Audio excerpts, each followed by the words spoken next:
France Info. France Info. Et pour explorer ce guide, nous sommes en compagnie de l'un de ses auteurs, Jean-Pierre Nadir, bonjour. Bonjour. Bienvenue sur France Info. Vous êtes le créateur notamment du portail easyvoyage.com et vous avez donc intitulé votre livre « L'esprit du voyage » et vous le présentez alors comme un anti-guide. J'ai envie de vous demander quel est l'esprit de ce livre, de ce guide ? L'esprit en fait du voyage, c'est que en voyage, on est dans une logique un petit peu déstabilisante puisqu'on se met un peu en danger et qu'il faut profiter en fait de cette nouveauté pour essayer de se trouver, voire de se retrouver. Et le voyage, souvent, est un environnement normé, cadré, organisé, dans lequel, finalement, donc, on a peu de marge de manœuvre. Et nous, notre conseil, notre philosophie, c'est qu'il faut essayer justement de se libérer de ces contraintes. Et ce qui est important, donc, finalement, c'est pas le voyage, mais c'est le voyageur. Et donc, c'est l'état d'esprit dans lequel on va faire ce voyage.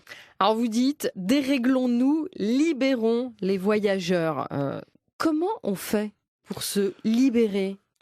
On fait que on rentre dans une logique, encore une fois, qui est un cadre fixé par avance, mais dans lequel on va essayer de s'échapper un peu. Oui, à commencer par l'idée fondamentale de prendre son temps et de se mettre un petit peu donc à contre-courant des grands principes effectivement donc du tourisme moderne qui veut que on se lève systématiquement très tôt pour aller des excursions très loin. On peut se lever plus tard et faire des excursions plus près. Et si c'est pas le monument indispensable donc et qu'on en a loupé quelques-uns, c'est pas grave, on reviendra. Alors Jean-Pierre Nadir, vous parlez aussi dans votre livre des bonnes et mauvaises manières. Alors on fait des découvertes intéressantes, les gaffes à éviter, notamment, alors si vous voyagez dans un pays bouddhiste comme le Népal ou le Vietnam, la caresse affectueuse sur la tête des enfants est à proscrire.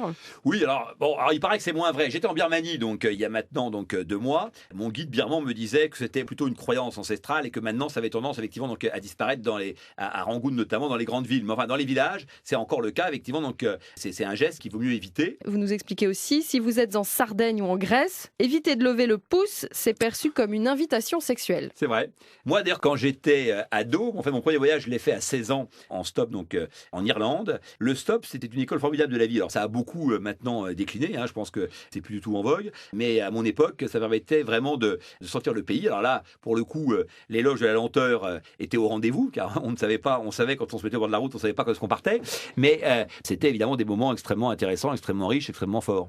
Alors à vous lire, cet anti-guide, c'est quand même une réflexion sur le tourisme aujourd'hui. On sent comme ça entre les lignes un peu, c'était mieux avant. Alors, ce que je crois, c'est que avant, il y avait un rapport à la destination, au voyage, qui était très différent. Si vous voyez maintenant sur la route de Kerouac qui va sortir prochainement, on voit bien qu'il y avait à l'époque une philosophie du voyage et qu'il y avait une appréhension, il y avait une appétence et il y avait une appréhension, un feeling, un sens effectivement donc des situations bonnes comme mauvaises, car le voyage, évidemment, vous met dans des situations parfois inattendues et que finalement, c'est de sa capacité à s'adapter en fait, que le voyageur se grandit et devient un homme meilleur. Et aujourd'hui, on veut le tout sécuritaire, on veut effectivement donc pas d'imprévu, on voudrait que tout se déroule comme effectivement donc le programme l'a présenté. C'est une forme de remise en question, vous le dites, le voyage. Oui, et je pense qu'il faut le prendre comme tel et vouloir effectivement donc tout normer, tout savoir par avance ce qui va se passer, c'est exactement l'inverse de ce qui convient effectivement donc d'appréhender. Alors, au fil des pages, vous distillez un petit peu vos conseils. Alors, il y a des citations, des aphorismes, des anecdotes. Alors, je n'ai pas pu résister, j'en ai relevé quelques-unes, notamment Raymond DeVos. Mon pied droit est jaloux de mon pied gauche. Quand l'un avance, l'autre veut le dépasser. Et moi, comme un imbécile, je marche. C'est à la fois donc savoureux, ironique et en même temps effectivement donc plus profond qu'on ne peut l'imaginer, puisque effectivement pour voyager déjà il faut commencer par se déplacer et que le voyage commence tout de suite dès le premier pas.